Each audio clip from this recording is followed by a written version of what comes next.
Por supuesto, el foco principal tiene que ver no solamente con la marcha de lo que fue ayer la CGT y movimientos sociales, sino también con esta marcha atrás del gobierno en materia parlamentaria. Nuevamente el gobierno venía desde el 26 de octubre galopando a paso, en realidad a buen ritmo, y de repente se encontró con un escenario muy complejo que ayer lo obligó a cambiar los planes. Ya lo habíamos visto durante lo que fue la madrugada con esos artículos que no salieron de la ley de presupuesto en diputados, que se había aprobado, tuvo media sanción. Pero ayer vimos un gobierno que tuvo que retroceder, que tuvo que decir no va a tratarse la reforma laboral, nada más ni nada menos que luego de lo que fue la marcha de la CGT. Y de cara a sacar dictamen, antes de sacar dictamen, es decir, el mensaje fue, básicamente es, quienes estaban en duda, fírmennos el dictamen, que no lo vamos a tratar hasta el 10 de diciembre, sabemos que no nos sobra nada, y por supuesto con un malestar inocultable de la propia Patricia Bullrich, que hablaba con un tono muy serio, ¿no? Un tono muy serio, una Patricia Bullrich que, lejos de desafiar y lejos de ser aquella ministra del que las hace las paga, y con un tono muy fuerte, ayer se la vio en otro tipo de tono muy constructivo, tal vez sabiendo las debilidades y las fragilidades que tenía el Senado, y por supuesto garantizando que esto va a tratarse y va para largo, la reforma laboral. Lo escuchamos un rato antes de esta postergación al propio Mariano Recalde, senador de la Cámpora, decir, bueno, estos son 300 artículos, esto de cara a la sociedad merece ser tratado con tiempo, no con trámite express. Es increíble, pero insisto, yo no pensé que iba a escuchar a la Cámpora pedir reglamento, pedir buenos modales parlamentarios, la Cámpora que siempre atropellaba al opositor en el Congreso, ayer pidiendo que se trate con el debido respeto de los tiempos. Hay que recordar que el gobierno de Cristina llegó a sacar reforma de la justicia en 2 semanas entre diputados y Senado, con trámite express de varios proyectos que le cambiaban la vida a la justicia, imagínense. Bueno, así con varias iniciativas.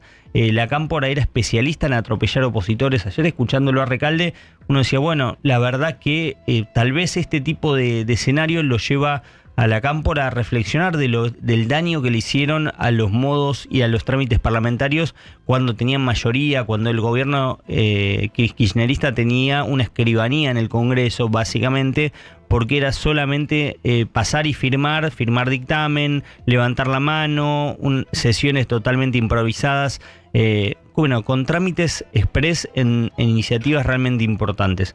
Ayer se vio un gobierno de Javier Milei que nuevamente volvió a caer en desgracia parlamentaria, y esto no se lo puede adjudicar a nadie más que al propio gobierno de Javier Milei, que hizo todo mal en la sesión de él, donde se consiguió presupuesto con media sanción, donde se aprobó en general, pero cayeron algunos artículos clave para el gobierno.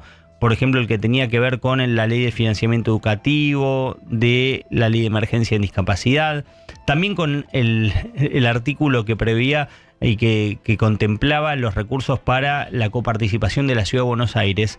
El gobierno se manejó no solamente de mala manera en el tema de la votación, de cómo proponer la votación, de qué sectores convocar para esa votación, sino también en lo que pasó después, el escenario bochornoso de esto de juntar fuerzas con el kirchnerismo a las 3 de la mañana para adjudicar las vacantes en la Auditoría General de la Nación, en la AGN, con un kirchnerismo saliendo beneficiado por el gobierno, por La Libertad Avanza, con el kirchnerismo aplaudiendo lo que se había votado con La Libertad Avanza, en el medio en el que La Libertad Avanza intenta hacer acuerdos sólidos, supuestamente, haciendo un acuerdo con el kirchnerismo que me parece que terminó de dinamitar no solamente el vínculo con el PRO. Ayer había mucho enojo, bastaba con escuchar al entorno de Cristian Ritondo y de varios de los diputados que se quedaron en ese bloquecito de 12 diputados con el PRO, mucho enojo, por los incumplimientos reiterados, por el destrato permanente que le ha propinado la Libertad Avanza, y con, obviamente, la sensación amarga de ver al gobierno que han apoyado, lo decían los propios dirigentes del PRO, transando, pactando con el kirchnerismo. Ayer no se vio otra cosa que eso, un gobierno pactando, transando con el kirchnerismo. Vos me dirás, ¿por qué? Si en realidad el cargo en la Auditoría General de la Nación le correspondía obviamente a la primera minoría, que es la Libertad Avanza, después al que le sigue, que es el kirchnerismo. ¿Por qué transando? Bueno, porque en realidad estos cargos no se cubrían, no se debían haber cubierto así, en extraordinarias, sin el pedido formal del presidente de la Nación, incluyendo el tema en las sesiones extraordinarias. Por eso Cristian Ritondo hablaba de judicializarlo, porque había el vicio de inconstitucionalidad, porque no estaba siendo convocado formalmente por el presidente ese tema. No depende del Congreso designar en cualquier momento a los auditores generales de la Nación, sino que tienen que estar previstos, si no es en sesión ordinaria, en sesión extraordinaria. Y también no solamente la designación de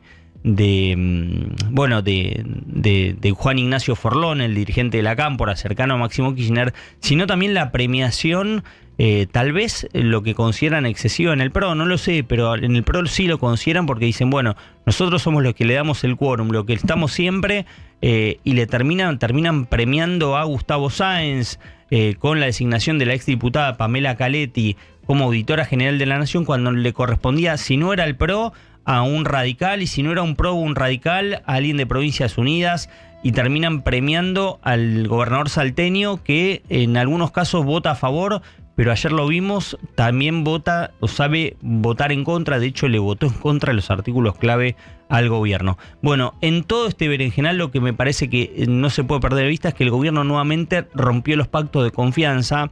Ayer alguien muy importante del PRO me decía, ahora que se ocupen de llamarlo ellos a Ritondo, por el gobierno llamar a Ritondo, nosotros no vamos a dar ninguna orden de que hay que buscar el quórum con el gobierno. De acá más que se hagan cargo de convencer a los kirchneristas que les voten las cosas. Por lo tanto, esta presunción de la Libertad Avanza, que tenía automáticamente más de 107 diputados listos para sentarse por el quórum, esto ya no es así. Y me parece que el gobierno nuevamente comete un error no forzado. Viste, como en el tenis, cuando empieza un tenista a sacar mal y la deja todas en la red, errores no forzados, bueno, así.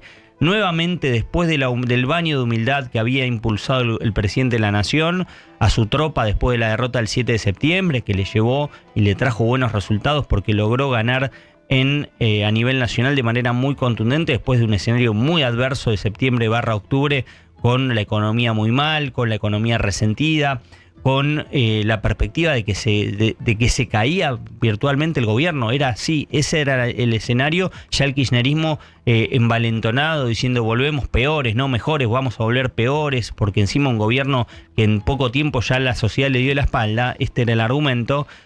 Ahora nuevamente el gobierno peca de soberbio, peca de capito de estancia, y termina metiéndose en un problema. Lo que pasó ayer en el Senado, miren, mi información es que a raíz de lo que había pasado en diputados, se enrareció el clima. Ustedes me dicen, el PRO no tiene representación en el Senado como para torcer la historia.